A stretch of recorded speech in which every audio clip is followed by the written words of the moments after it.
기도하시겠습니다. 하나님 아버지, 우리의 구원자이시고 주관자이신 우리 주 예수 그리스도, 그분을 믿음으로 우리 안에 역사하시는 하나님의 크고 놀라운 은혜를 우리의 삶에서 날마다 경험하게 하옵소서. 예수님의 이름으로 기도합니다. 아멘. 신앙생활을 하면서 가장 경계해야 할 대상이 있다라면 무엇이겠습니까?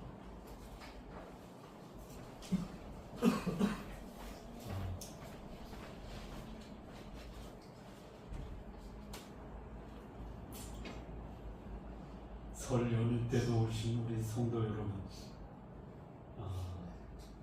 못 나오신 분을 폄하하는 게 아니고 연휴 때도 나오신 여러분들을 진심으로 칭찬합니다. 그런데 우리가 신앙생활하면서 가장 경계해야 될 대상이 있다면 뭐겠습니까?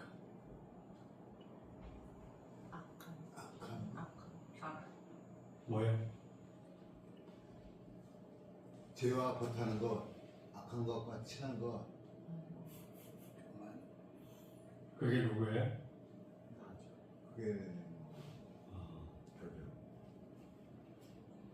그 경계해야 될 대상은 역사가 꽤 오래됐죠. 얼마큼 오래됐어요? 창조 이후로 세상의 마지막까지 변하지 않을 것이다. 나도 그 역사 속에 살고 있으니 내 삶도 그런 경계해야 될 그 모습에서 쉽사리 벗어나지 않을 것이다. 그러니까 혹 내가 나 때문에 이게 아닌데 라고 생각해도 크게 실망하지 마십시오. 하는데요. 하는 분은요, 대단한 소망이 있는 분이에요. 실망하면서도 그냥 그러려니 하고 그 가운데 머물러 있는 사람들이 훨씬 더 많습니다. 그게 뭐예요? 그게 뭐냐면 내가 지금까지 살아왔던 관행과 습관에서 쉽사리 벗어나지 않는다. 고질적이야. 이스라엘 백성이 그렇게 애굽의 종살이에서 구원해 달라고 그 애굽의 종된 삶에서 벗어나기를 기도하잖아요. 벗어났어요. 그런데 그들이 끊어버리지 못한 게 뭐예요? 애굽이에요.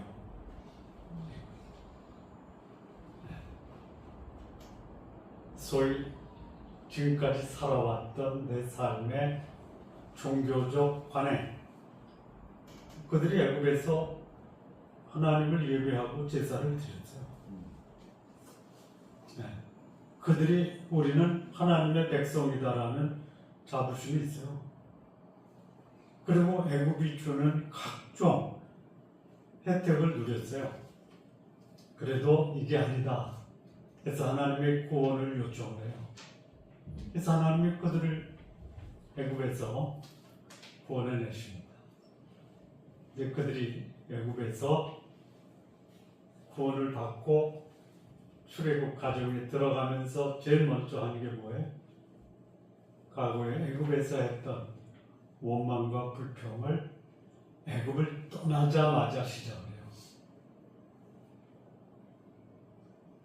그래서 하나님이 홍해를 가르세요. 홍해를 가르고 홍해 맞은편에 도착해서 그들이 하나님을 찬양합니다. 그런데 마실 물이 없어요. 그럼 뭐예요? 원망과 불평. 이게 지금까지 지속돼요. 자, 예수님이 오셔서 그 율법에 얽매여 있던 유대인들에게 복음을 전해요. 자유를 얻게 하셨어요. 죄의 사슬로부터 벗어났어요. 율법의 굴레에서 벗어났어요. 그리고 시간이 갑니다. 예수님이 승천하시고 약 35년이 지납니다. 그러면 그 자유가 내 삶의 환경, 여건 또는 정치적인 이 상황이 바뀌어야 되는데 좀처럼 안 바뀝니다. 오히려 과거에 내가 유대교 그 전통, 제사, 율법에 익숙했던 사람들, 그들이 새로운 복음이라고 받아들이는 예수 그리스도, 그들은 오히려 핍박을 해요. 소위 예수님 당시에 유대인들이 예수를 믿지 못하는 이유가 뭐냐면 출교당하는 거예요. 그 사회적 공민권의 박탈, 그 박탈을 당함에도 불구하고 예수를 믿겠다라고 했어요. 시간이 가요. 이게 좀 바뀌겠지. 저 유대인들이 율법, 모세의 전통, 그곳에서 이제 예수께로 돌아오겠는데 안 돌아와요. 게다가 당시 정치적 통치를 누가 했냐? 로마가 했어요. 요 히브리서가 기록될 당시에 로마의 황제는 여러분들이 잘 아는 네로 황제입니다. 네로 황제 때 기독교가 제일 심한 박해를 받습니다. 안으로도 유대인으로부터 출교를 당해요. 밖으로는 로마의 황제로부터 핍박을 받아요. 그래서 이 유대인 그리스도인들이 소망 되시고 생명 되시고 우리에게 영원한 소망을 주신 예수 그리스도를 위해서 다시 돌아가려고, 마치 애굽에서 구원받아 감격스럽게 홍해를 건넜던 그 이스라엘 민족이 애굽에 대한 미련을 못 버려요. 돌아갈 수도 없는데 미련도 못 버려요. 그 미련이 뭐예요? 그 미련이 뭐예요? 쉬워요. 마늘하고 부추요.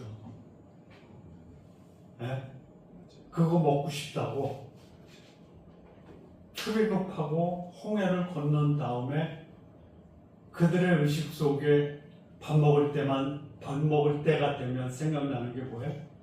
마늘과 부추. 여러분, 부추 몸에 좋은 겁니다. 많이 드세요. 잘 모르시나?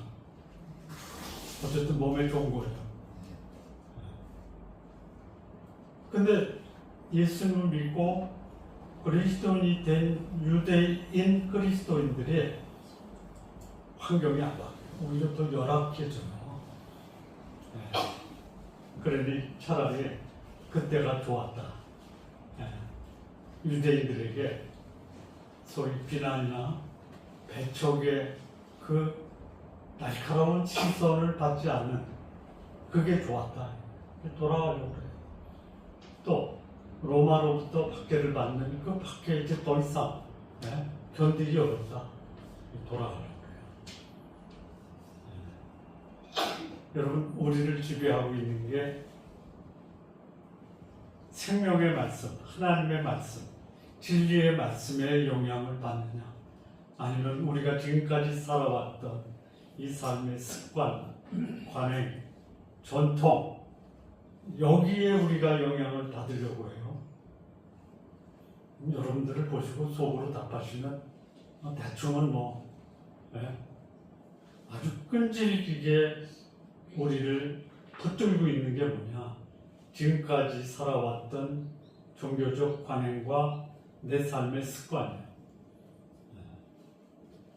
그런 자들을 위해서 하나님이 그들로 하여금, 그들이 선택한, 그들이 믿기로 결심한 예수 그리스도를 하나님이 이 말씀을 통해서 권면하고 경고하고, 그리고 이 말씀을 확실하게 붙들고 사는 이 삶의 소망을 주시기 위해서 이 히브리서가 기록이 됐습니다.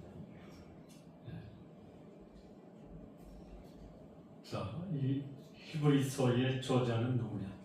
그냥 전통적으로 사도 바울이라고 하는데요. 그럴 수도 있어요.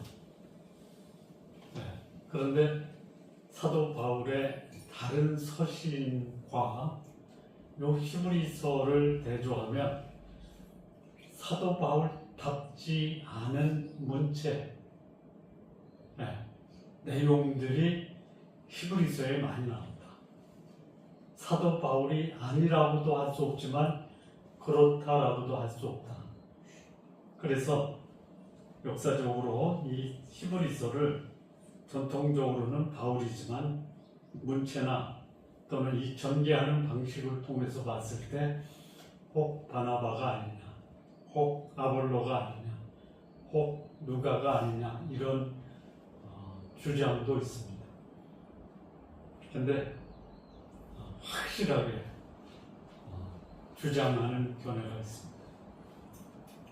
초대교회 교부였던 오리겐이라고 합니다. 17세기 종교교육, 16세기 종교교육을 했던 마틴 루터. 뭐라고 하냐면, 그 히브리서의 기자는 오직 하나님만 아신다. 확실하죠? 네. 다만 히브리서를 쓴 기자는 구약에 정통한 사람이다 라고 말씀을 합니다. 자, 수신자는 누구냐? 유대교의 전통과 율법을 준수하고 제사를 드렸던 유대인들이 복음을 들어요. 그래서 여기 복음이 있다, 여기 생명이 있다, 여기 영생이 있다 라고 예수 그리스도를 영접한 유대인, 그리스도인 공동체와 집단을 향해서 쓴 하나님의 말씀이 히브리서입니다. 자, 그러면 특정 지역이냐? 그렇지 않습니다. 이 유대인 디아스포라가 언제부터 시작이 되냐면요, 아수르 때부터입니다. 아수르. BC 8세기. BC 8세기부터 북쪽 이스라엘이 아수르에 끌려와요.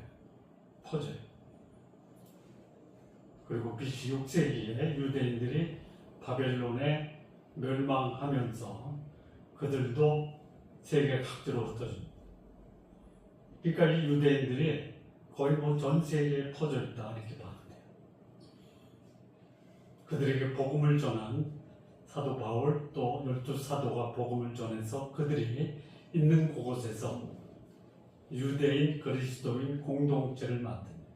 근데 그들이 다시 과거로 돌아가는 거예요. 돌아가고 싶으실 때가 많죠. 돌아가고 싶을 때가 좋을 때요, 아니면 안 좋을 때.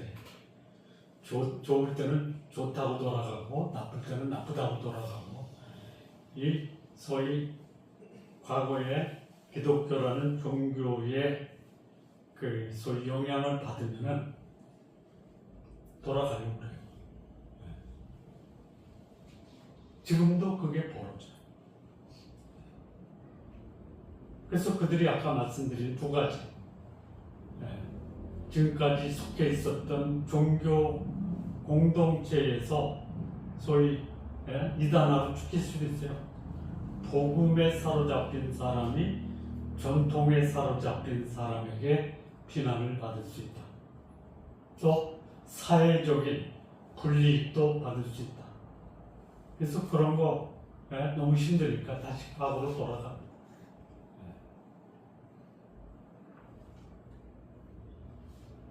이게 언제 집필이 되냐면요.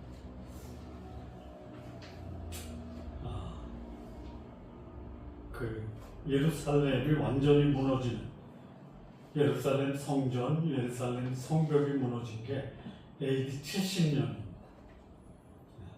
그런데 이 히브리서 내용을 보면요, 그 성전 제사가 아직도 있었어요. 그렇다면 예루살렘이 초토화되기 전 AD 70년 이전에 히브리서가 기록이 됐다.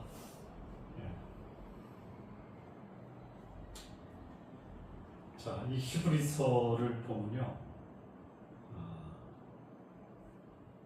크게 세 가지 핵심 메시지를 줍니다. 첫째, 왜 그 유대인 그리스도인들이 다시 과거로 돌아가서 생명 대신 예수 그리스도를 버리고 배교했느냐?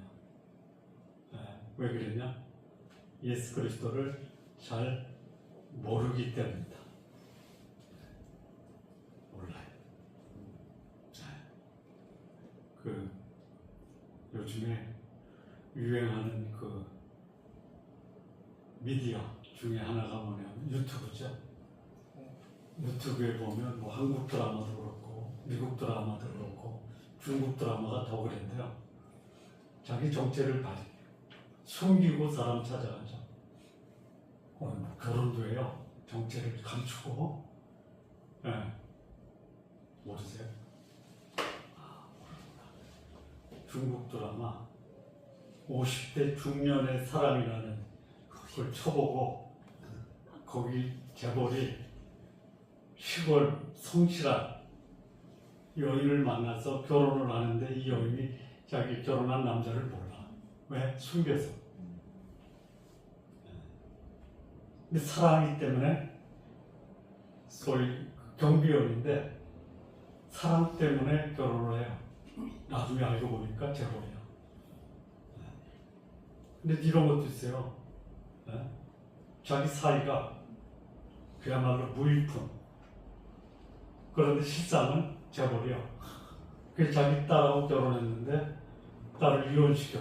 나중에 알고 보니까 이 자기 사이가 재벌이야. 모르면 그럴 수 있어요. 여러분 예수님을 볼 때 여러분들은 예수님을 어떻게 보세요?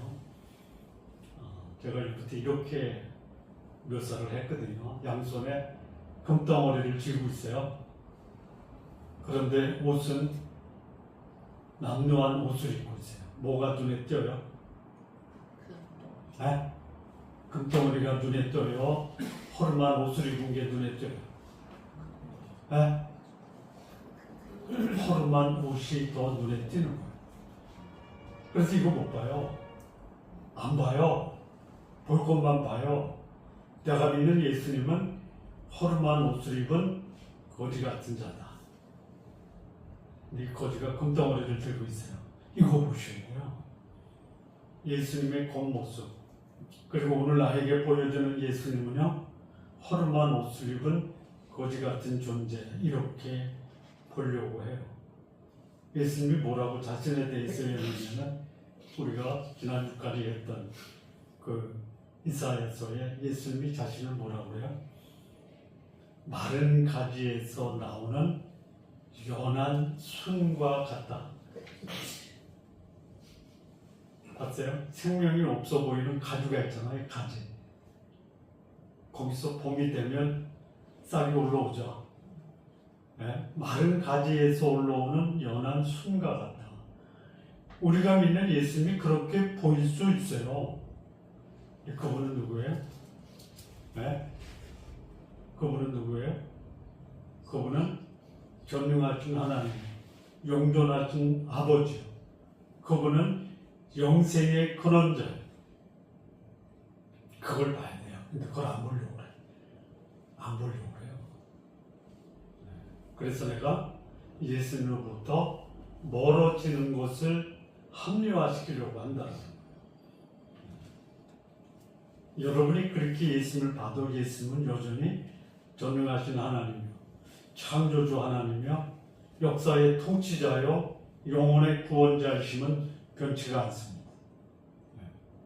그래서 이 히브리서가 예수님이 누구신가, 이 메시지를 줘요. 두 번째 메시지는 뭐냐?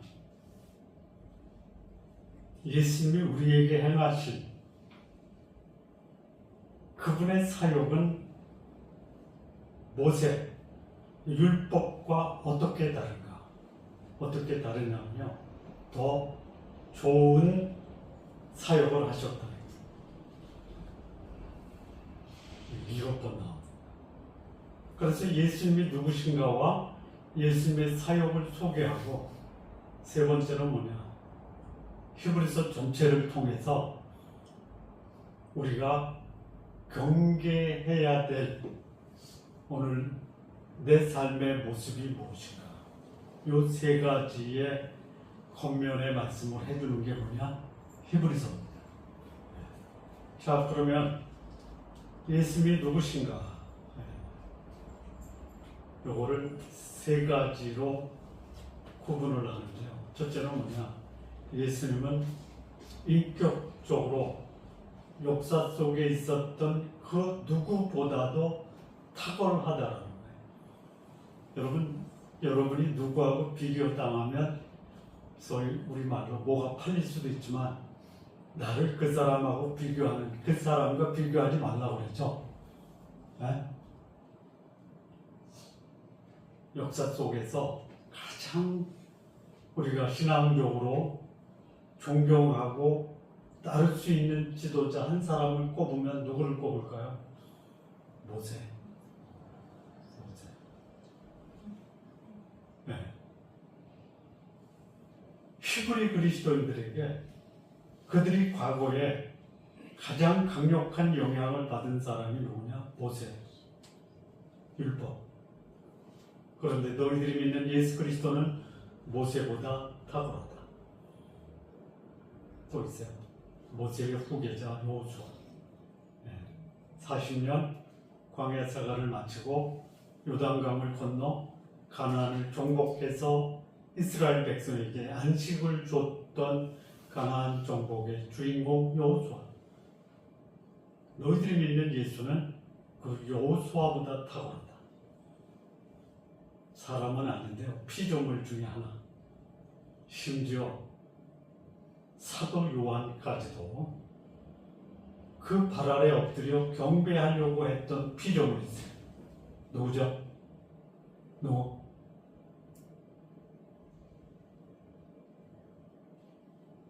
천사예요, 천사. 그런데 이 히브리서 기자는 예수 그리스도 그분은 천사보다 위대하신 분이다.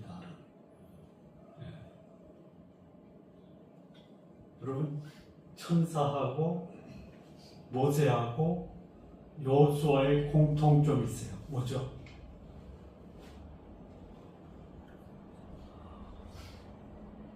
종이에요, 종. 천사도 우리의 종이에요. 모세도 하나님의 집의 종이에요. 여호수아도 하나님이 사용하신 종입니다. 그러면 예수 그리스도는 뭐예요? 예수 그리스도는 하나님의 아들, 역사의 통치자, 안식의 주인이에요. 이 예수 그리스도를 제대로 알고 그분을 섬기는 것이 신앙의 본질이다. 그러면 예수 그리스도를 제대로 알면요, 우리의 삶은 어때야 되느냐? 환경이나 상황의 영향을 받는 것이 아니라 어떤 상황과 형편 속에서도 우리는 하나님의 아들, 역사의 주인이신 그분과 함께 형제가 되었다라고 히브리서가 말합니다. 이런 내 영적 신분의 자부심을 갖고 사시기 바랍니다. 우리는 왕 같은 제사장입니다.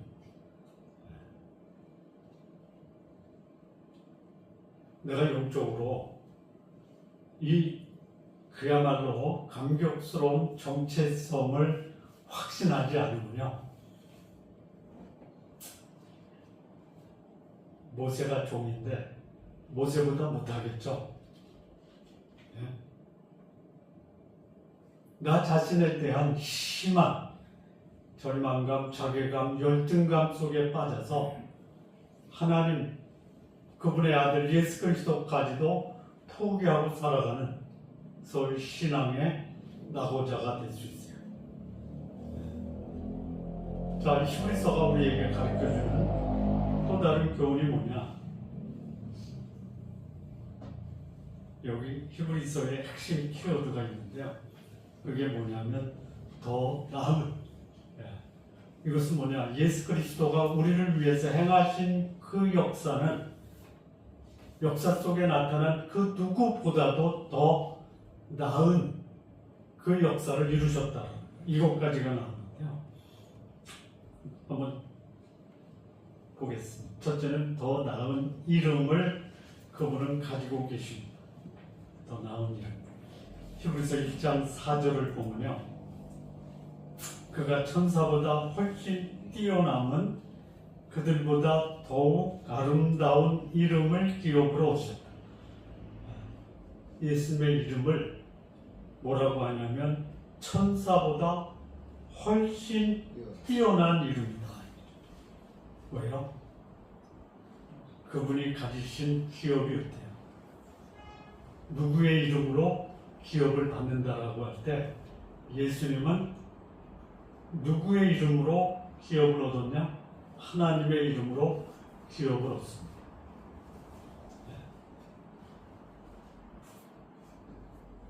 여러분, 그 이름 하나로 여러분의 인생 팔자가 펴지는, 팔자, 치손 팔자가 아니라 여러분의 인생이 펴지는 이름을 가진 분하고 교제하세요.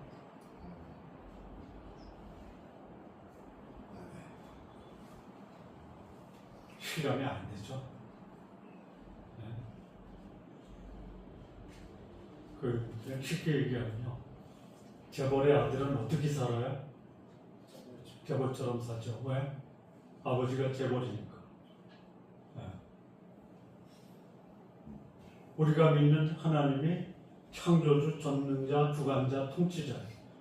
그를 믿는 하나님의 백성은 하나님의 아들이라고 해요. 우리 어떻게 살아야 돼? 그 이름에 걸맞는 삶을 살아야 된다.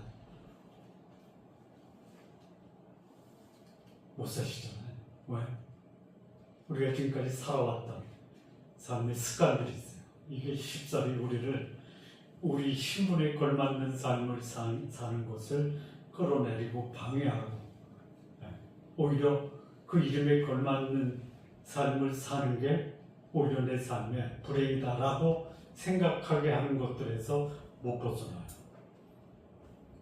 더 나은 이름에 걸맞는 그 삶을 우리 성도님들 사시기 바랍니다. 두 번째는 뭐냐면요, 더 나은 소망을 우리에게 주십니다. 히브리서 7장 19절 보면요, 율법은 아무것도 온전하게 못할지라 이제 더 나은 소망이 생기니 이것으로 우리가 하나님께 가까이 간다. 여러분, 누구하고 가까이 지내고 싶어요? 네? 내가 가지고 있는 기대와 소망을 다 들어줄 수 있는 사람이죠. 그런 분하고 같이 사귀세요. 만나세요. 그래서 그 기대와 소망을 이루세요. 혹시 그런 사람 못 만나면요, 여기 누구에게 소망을 두세요? 예수 그리스도. 여기 소망이라는 게 뭐냐면요, 꿈을 이루어준다라는 거 아니에요. 유대인들의 꿈이 뭐예요? 율법대로 사는 거예요. 율법이 꿈을 이루어줘요? 율법이 자유를 줘요? 자유를 주시는 그 예수 그리스도, 그분에게 나의 기대와 소망을 두고 살 수 있다는 거예요.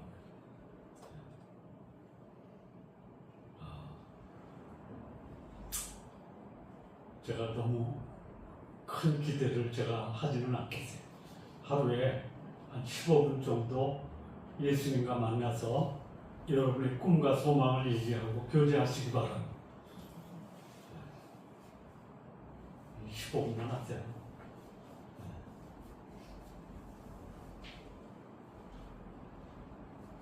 2026년도 이제 거의 2달이 지나가는데 한 달 반 지났죠. 나머지 기간은 하루에 한 15분. 좀 갖겠다라고 좀 아멘도 좀 하시고.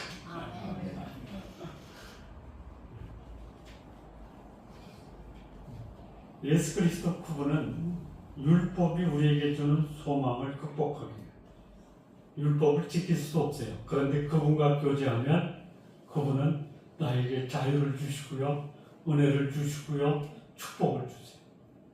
이 소망을 붙들고 살도록 그분은 우리에게 더 나은 소망이 되십니다. 세 번째는요, 그분이 우리에게 주신 언약은 더 나은 언약입니다. 히브리서 7장 22절을 보면요, 예수는 더 나은 언약의 보증이 되셨다. 더 나은 언약이 뭐냐? 그분이 세운 언약은 영원하다. 사람 사이에서 만든 그 약속을 법적으로는 계약이라고 하죠. 요거 유효기간이 얼마예요? 네? 유효기간이 얼마예요? 실현될 때까지. 네? 실현될 때까지. 서로에게 실망해서 갈라지기 전까지. 요게 인간 세상에서 벌어지는 언약이라고 하면 좀 그래요. 계약이에요, 계약. 그런 말 있죠. 계약은 왜 한다?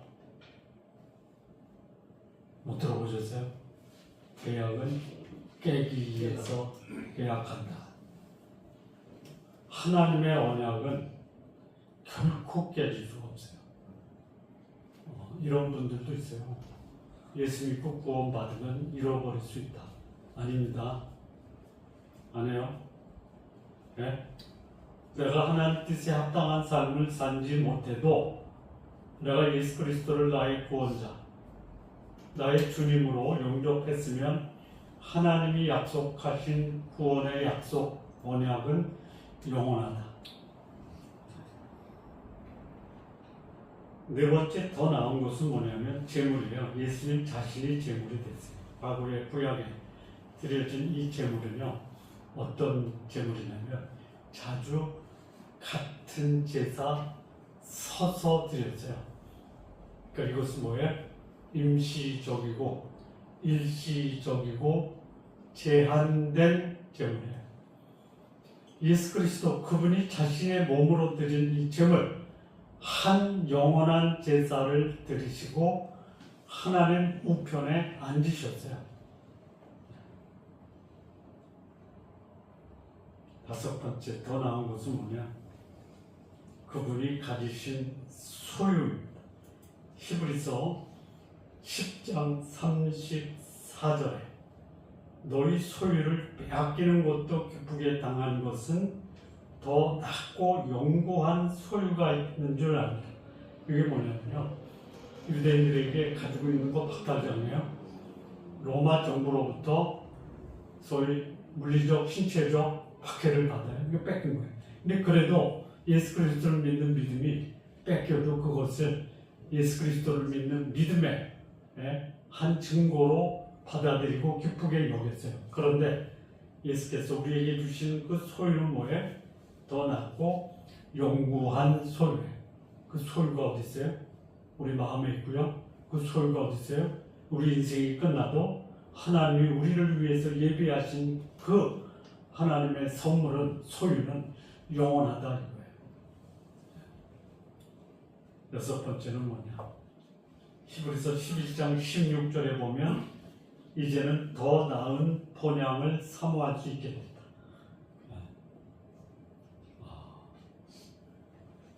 여행 가서 시간이 지나면 제일 생각나고 가고 싶은 데가 어디예요? 집이죠. 집이죠. 퇴근하면 퇴근 시간이 기다려지는 이유가 뭐예요? 나를 기다리는 가족과 집이 있다. 근데 퇴근해도 갈 곳이 없어요. 여행을 가도 돌아올 곳이 없어요. 그들을 가리켜 뭐라고 해요? 뭐라고 그러잖아. 좀 쉬운 말로 떠돌이 또는 나그네라고 그러잖아요. 이게 제일 이 삶이 공고한 거예요. 어떤 시인이 인생을 소풍이라고 했어요. 소풍 갈 때는 좋은데 소풍 끝나고 돌아가는데 갈 곳이 없어요. 우리는 있어요. 더 나은 본향이 기다립니다. 이 땅에서 난 참 그 TV 드라마를 보면요, 거의 그 드라마의 내용이 아프고 슬프고 고통스럽고 참담하고 거의 대부분에 그렇게 살아요. 그렇게 살다가 세상을 떠나요. 사는 것도 괴롭고 힘드는데 삶이 끝나고 가는 곳은 더 고통스러운 곳에 간다. 여기 예수 그리스도 그분이 우리에게 주신 소위 그 더 나은 본향 어떤 곳이에요? 이 땅에서도 살 수 있어요. 더 나은 본향을 살 수 있어요. 어떻게 하면 돼요? 어떻게 하면 돼요? 거룩하게 살고요, 사랑하며 살면 되는 거예요.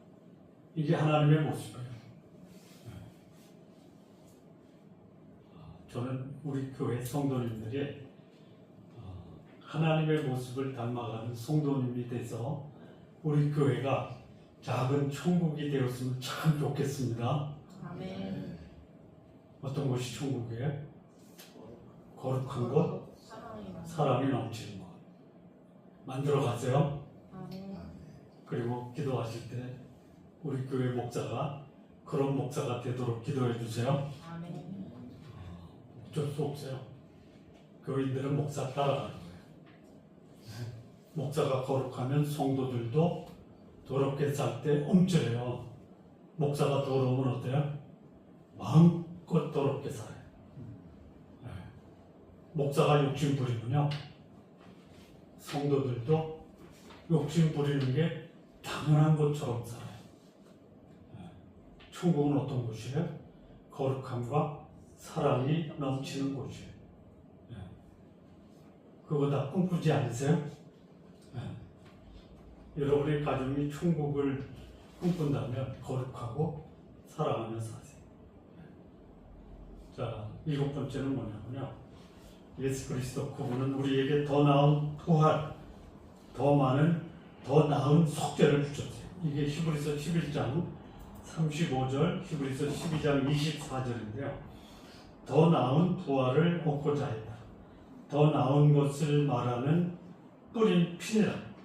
예수 그리스도의 그 부활과 그 속죄가 지금까지 역사 속에 있었던 어떤 부활이나 어떤 속죄보다 더 나은 것입니다. 자, 마지막으로 히브리서가 주는 5가지 경고 또는 권면의 말씀이 있습니다. 첫 번째는요, 히브리서 2장 1절입니다. 그러므로 우리는 들은 것에 더욱 유념함으로 우리가 흘러 떠내려가지 않도록 함이 마땅합니다. 뭐를 권면하냐면요, 영적인 표류, 마치 우리 인생을 배에다 비유했는데요. 배를 바닥에 닷으로 내려서 고정시키지 않으면 물결 따라 흘러내려가는 표류하는 인생이 될 수 있다. 여러분 인생의 뿌리를 어디다가 둘 것이냐? 예수 그리스도에게 두시냐? 여기 보니까 유념함으로 돼 있어요.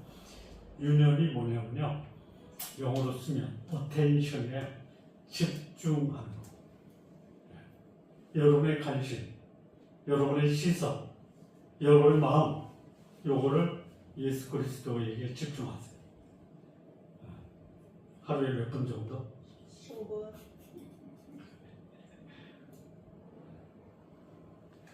좀 늘려나가세요. 먹고 땀을 먹고 살면서도 예수 그리스도 안에서 사시기 바랍니다. 이 말을 뭐냐면요. 소위 우리를 위협하고 있는 세속화, 영적 무관심에서 좀 벗어나라. 세상에서 부유하고 안락하고 편안하고 폼 잡는 게 훨씬 매력적이에요. 근데 그게요, 우리 인생을 표류하게 된다. 떠내려가게. 왜요? 그것은 견고하지 않는. 두 번째는 뭐냐면요. 3장 8절. 광야에서 시험하던 날에 거역하던 것 같이 너희 마음을 완고하게 하지 말라. 이 완고하다라는 게 뭐냐면요. 뺀질뺀질한 거 있죠. 아스팔트처럼. 그 완고한 아스팔트에서 그 잡초가 나기도 하죠. 거기다 꽃씨를 뿌린다든지 곡식을 뿌리면 자라요? 그렇게 하지 말라. 내 마음을 좀 부드럽게 가꿔라. 그래서 이 소위 길가, 그 단단한 길을 걷어내면, 씨를 뿌리면 그 땅 속에 묻혀 있었던 돌 때문에 뿌리를 걷어내야 돼. 그 바위를 걷어내면 거기 뭐가 있냐? 가시나무 뿌리하고 엉겅퀴가 있어요. 다 걷어내야 돼요. 그게 마음을 완고하게 하지 말라는 것이죠. 이거를 소위 현대적인 의미로 이해하면 뭐냐면 소위 종교적 매너리즘이라고 해요. 형식주의. 말씀으로 자기 마음을 소위 갈질 않아요. 지금까지 살아왔던 전통과 간습대로 이 영혼이 메말라 있는 거예요. 그거 벗어버려야 돼요. 이 바람직한 마음 경영이 뭐냐? 첫 번째는요. 듣는 거예요. 경청하는 거예요. 뭘 경청하느냐? 내 육체적 욕망을 충족시키는 그 세상 소리가 아니고요. 마음을 부드럽게 하는 하나님 말씀에 내 귀를 기울이는. 또 하나는 뭐냐면요. 여러분 말씀을 들으면 그 말씀에 집중합니까? 아니면 그냥 코웃음 치고 넘기십니까? 요 종교적 형식주의와 냉소주의를 극복해야 돼요. 하나님 말씀을 말씀으로 전하면 이것은 하나님이 오늘 나에게 말씀하셨다라고 받을 수 있는 거. 자, 네 번째 권면의 말씀이 뭐냐면요. 6장 1절이요.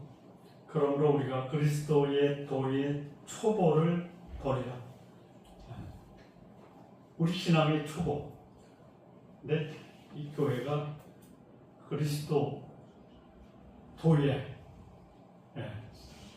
아주 초보만 가르쳐요. 초보만. 초보. 아주 수준 높은 영적 소위 고상한 신앙생활 할 수 있도록 훈련하고 교육하고 가르쳐야 되는데 그냥 매일 얕은 물가에서 뭐라 그러죠? 찬송가 가사에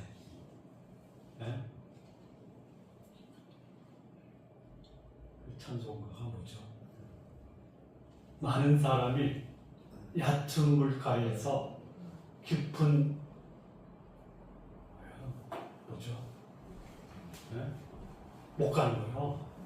좀 망망대해로 가야 되는데, 예? 그 냇가에서 발만 담그고 거기서 예? 물장구 치는 것밖에 못하는 게 뭐예요? 그리스도도의 초보예요, 초보. 어느 교회는요, 제가 그 교회를 한 50년 다녔는데, 뭘 가르치냐면, 거의 뭐 한 주도 빼놓지 않고 예수 믿을 사람 나와야죠.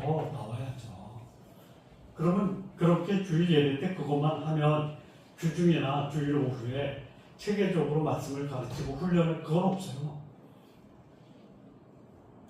우리 성도님들 한 달에 한 번 주일 식사 교제 후에 성경 교육하죠. 그거는 좀 참석해 주세요. 다음 주에 합니다. 다음 주에. 그것도 해보니까요. 1년이면 12번이에요. 10년이면 120번이에요. 그러니까 이 소위 영적 초보에서 벗어나라. 요거를 전대적으로 이해하면 뭐냐면요. 내 입맛에 맞는 곳만 골라서 종교생활하는 거예요.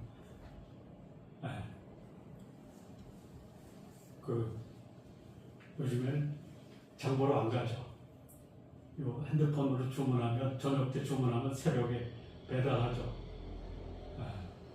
아주 그냥 내가 농사져서 그거를 추수해서 그거를 음식을 만들어서 먹는 데는 이제는 나하고는 상관없는 것이 됐죠. 신앙생활은 그렇게 하면은 내 삶이 뭐예요? 인스턴트 신앙. 달면 삼키고 쓰면 뱉는 거. 이게 뭐예요? 말씀의 초보예요. 초보. 그 성경이 뭐라고 말씀하냐면요. 소위 히브리서 6, 초보를 버리고 6장 2절에 보면요. 완전한 대로 나아가라. 좀 스스로 말씀을 읽고 연구하고 묵상하고 그 말씀을 여러분의 삶에 적용하는 그런 신앙생활, 신앙인이 되시기 바랍니다. 네 번째는요. 히브리서 10장 26절입니다. 우리가 진리를 아는 지식을 받은 후에 짐짓 죄를 범한즉 짐짓 죄를 범하지 말라. 여기 짐짓이라는 말이 뭐냐면요. 의도적으로, 고의적으로, 일부러라는 거. 여러분 죄 지을 때 모르고 지을 수 있어요. 실수로 지을 수 있어요. 그거는 하나님도 정상 참작하십니다. 구약시대에 하나님이 이스라엘 백성이 부지 중에 죄를 지은 것은 용서하세요. 그래서 만든 게 뭐예요? 도피성이에요. 도피성.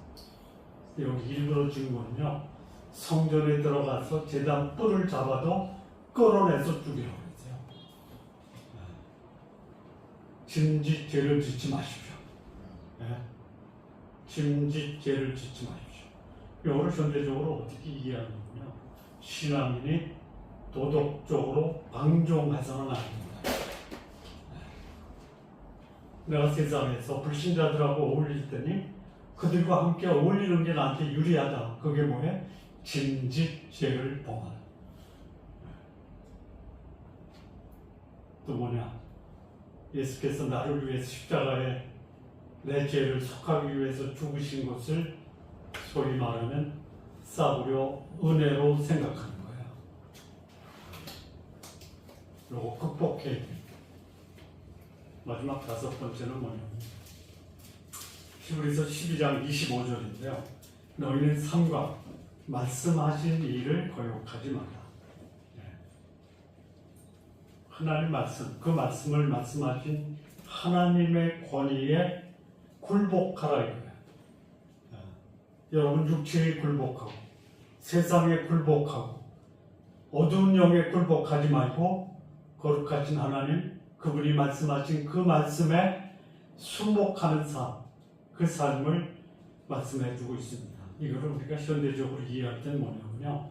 말씀의 권위를 상실하거나 자기 중심적으로 살지 말라. 요게 앞으로 우리가 히브리서를 공부하면서 함께 나눌 말씀입니다. 자, 이 5가지 경고에 대한 연관성을 보면요. 1차적으로 우리의 시선과 관심을 하나님 말씀에 집중하라. 그러면 집중하면 반드시 필연적으로 그 말씀 앞에 우리의 마음을 쏟을 수 있는 말씀을 신뢰할 수 있다. 그리고 그 말씀에 내 삶을 들으면 내 삶이 영적으로 성장할 수 있다. 그런데 이 과정을 거쳐도 내 환경과 상황은 결코 내가 원치 않는 것이 있을 수 있으니 여기서 우리에게 필요한 것은 뭐다? 믿음의 인내다. 인내. 그러면 우리의 삶 속에 하나님이 어떤 분이신가를 참으로 예배할 수 있는, 하나님을 사랑하는 삶을 살 수 있다. 이게 히브리서의 전체의 교훈입니다.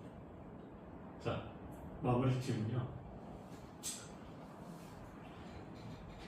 바른 신앙생활은요, 우리의 육체적 시선, 우리의 영적인 마음, 우리의 일상의 삶이 하나님 예수 그리스도 그분에게 초점을 맞추자.